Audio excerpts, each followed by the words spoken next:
සෙරිලකට ඉර නැගෙන හිමිදිරියේ අපි ආවේ නැගෙනහිර මහා විශ්මය බඳු ගංතලා වැවෙහිවත් කන්තලේ වැවට මේ නීල පිරුණු ජලකඳ නැගෙනහිර අභ්‍යන්තර මහ මුහුද කිව්වොත් මං වැරදි නෑ. දෙවන අග්බෝ රජ සමයේදී ගංතලා වැව නමින් හඳුන්වලා තියෙනවා කියලා තමයි ජනප්‍රවාදයේ සහ මහා වංශ තොරතුරු අනුව මේ වැව ඉතිහාසගත වෙන්නේ.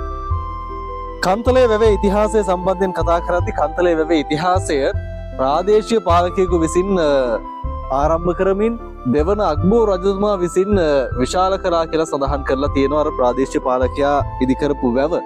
ඒ අනතුරුව මෙහි මහසෙන් රජතුමාගේ නමත් ඈදෙන්නේ මහසෙන් රජතුමත් මේ වැව විශාල කිරීමට සඳහා දායකත්වයක් ලබා දීලා තියෙනවා කියලා තමයි මහා වංශ තොරතුරු වල සඳහන් වෙන්නේ. දෙවන අග්බෝ රජ සමයේදී ගම්තලා වැව නමින් තමයි මේ වැව හඳුන්වලා තියෙන්නේ. බැලූ බැල්මට ඉමක් කුමක් පේන්නේ නැති තරමටම විශාල මේ මහා නීල ජලකඳ මෙරට කංතලේ අවට ජනපදවල ජීවත් වන දහස් ගණනකගේ ජීවිත කෘෂිකර්මාන්තයෙන් සහ ඔවුන්ට පානීය ජල අවශ්‍යතා ලබා දෙන්න අපේ රජදරුවන්ගේ උත්සාහය පුදුමාකාර විදේශ ශක්තියක් බවට පත් වෙලා තියෙනවා. ඒ මහා ජලකඳ කන්තලේ වැව.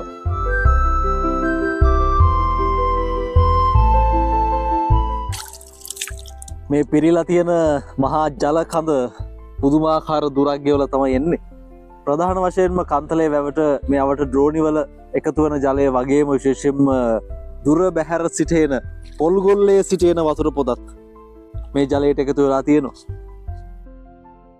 බැලුව බැලමට ඉතින් මහ මුහුදක්ම තමයි.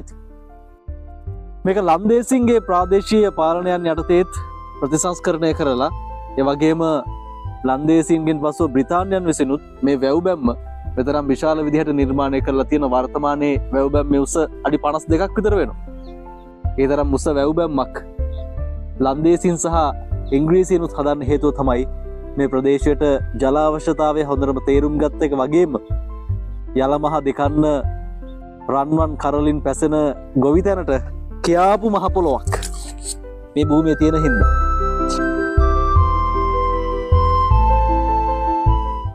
නැගෙනහිරට ඉතින් ඉරෙන් අඩුවක් නැහැ. දෙවන අග්බෝ රජතුමාගේ පිළිරුව අභියස මම මේ මොහොතේ ඉන්නේ.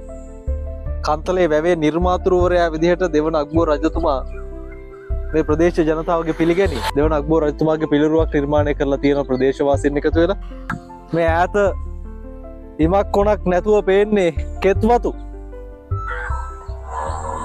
වැව් බැම්ම කොච්චර උසද කියලා වැව් බැම්ම මත සිට පහළ බලන ඕන කෙනෙකුට තේරෙනවා.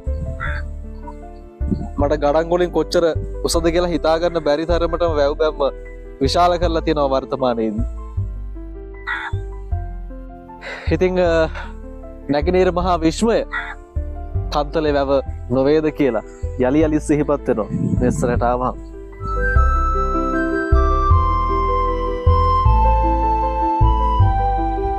මේවා විශ්මයේ දනවන සුළු විශ්මිත නිර්මාණ පෙර රජදරුවන්ගේ අඩි වලින් ගත්තොත් මේ මඩි දෙකකට විතර පරලකින් යුක්ත වෙනවා එක ගල් පතුරක්.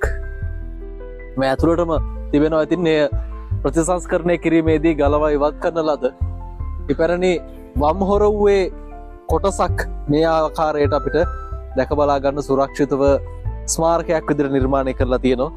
පෙර රජදරුවන්ගේ මහා වාපි නිර්මාණේ අභිමානේ තාක්ෂණික වශයෙන් කොතරම් වුන් ඉහළ තැනකට හිරියාද කියන එකට කදිම සාක්ෂි අස්පනා පිටම අපිට ඔප්පු කරන තැනක් තමයි මේ වම් සොරව්ව. මහා පුදුමාකාර විදිහේ විශ්මිත නිර්මාණ අපේ පැරණි රජදරුවන්.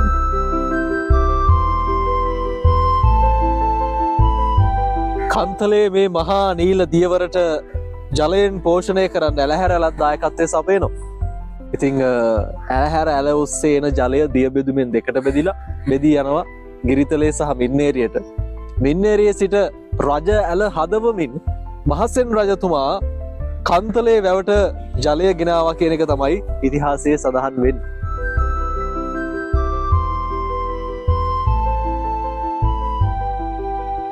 මහා ජලකඳක් රඳවාගෙන සිටින කන්තලේ වැව ඉතිහාසයේ ඉතාම සොදුරු තැන් වගේම කන්තලේ වැව ඉතිහාසය 1986 අප්‍රේල් 20 වෙනිදා හිතාගන්න බැරි විදිහට ප්‍රදේශවාසීන් කවදාවත් හිතපු නැති විදිහට මහා ප්‍රචණ්ඩ වුණා. මහා දරුණු වුණා.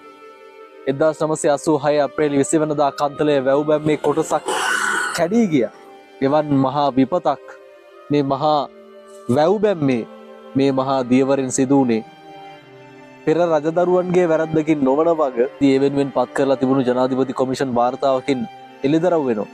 පානීය ජල අවශ්‍යතාවයට නිදි කරපු පවිත්‍රාගාරයක ඉදිකිරීමට යාමේදී ඇති වුණු කම්පනයක් හේතුවෙන් බව තමයි ජනාධිපති වාර්තාවේ ඉංජිනේරුවරුන් සඳහන් කරලා තියෙන්නේ. එවන් වේදනාත්මක මතකයකුත් කන්තලේ වැවේ ඉතිරි වෙලා තියෙනවා. තොල්මනේ මහා මතක සංගවාගෙන 1986 අද වගේ දවසක සිදු වුණු මහා වැව් බැම්මේ හානියට ඇතැම් විට වැව දුක් වෙනවා ඇති. ඉතින් මේ අසිරිමත් කන්තලෙන් අදට අපි සමුගන්නයි සූදානම්. ඔබ අනිවාර්යෙන් ඇවිත් දරුවොත් එක්ක බලන්න ඕනි තැනක් තමයි කන්තලේ ජලාශයේ කන්තලේ වැව කියලා කියන්නේ.